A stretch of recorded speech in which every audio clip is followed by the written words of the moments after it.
La dernière fois, je disais qu'on n'écrit pas l'intéressé avant de signer.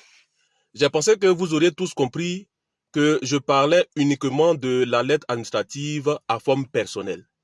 Vous savez, sur les réseaux ici, on n'a pas trop le temps de rentrer dans les détails parce que quand ta vidéo fait plus d'une minute, les gens ne la regardent plus. Donc, je parlais effectivement de la lettre administrative à forme personnelle.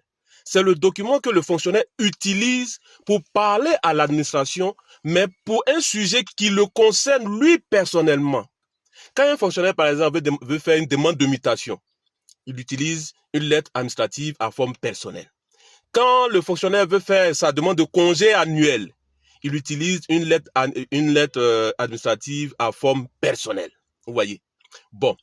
Ceci dit, aujourd'hui, j'aimerais vous parler de la deuxième forme de lettre administrative, la lettre administrative à forme purement administrative. Vous voyez. Donc, dans ce genre de lettre-là, il y a un débat qui a lieu sur la notion de formule d'appel et puis la formule de politesse. Dans la lettre administrative à forme personnelle, il y a la formule d'appel et il y a la formule de politesse. Mais dans la lettre administrative à forme administrative, puisqu'il s'agit de sujets administratifs, il s'agit du travail administratif qui doit être fait dans le service, on n'a pas le temps de s'attarder sur certaines choses. Donc, retenez que dans la lettre administrative à forme administrative, il n'y a ni formule d'appel, ni formule de courtoisie. Exemple, le directeur général veut s'adresser aux directeurs centraux. Comprenez? Donc, dans la souscription, c'est-à-dire dans la partie du destinataire, il écrit à mesdames et messieurs les directeurs centraux. Objet, je dis n'importe quoi, invitation à la cérémonie de la fête de l'indépendance. Dès qu'il finit de mettre l'objet, automatiquement il rentre dans le corps de la lettre. Il ne répond pas encore à madame et messieurs. Il ne répond pas encore mesdames et messieurs les directeurs.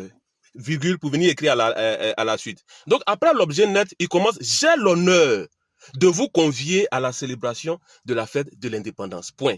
Il écrit certaines choses, date, machin, tout ça. Et puis il conclut en disant, je vous saurai gré des dispositions que vous voudrez bien prendre à l'effet de participer effectivement à cette célébration. Point. Il n'y a pas de formule de politesse. Je prends un autre exemple pour terminer. Le directeur régional qui veut faire parvenir son rapport annuel au préfet, il fait ce qu'on appelle une lettre de transmission. Dans la lettre de transmission, objet, rapport annuel 2024 de la direction régionale environnement, je dis n'importe quoi, de la direction régionale de l'environnement. Dès que le directeur régional finit d'écrire l'objet, automatiquement, il rentre dans le corps en disant « J'ai l'honneur de vous transmettre pour attribution le rapport annuel 2024, point. Il n'y a pas de formule de politesse. Voilà, donc les références sont là. Vous voyez ce qui est mis là. Ça sort du guide de la rédaction administrative de la fonction publique, qui est en libre téléchargement sur le site officiel de la fonction publique. Merci et bonne journée à vous.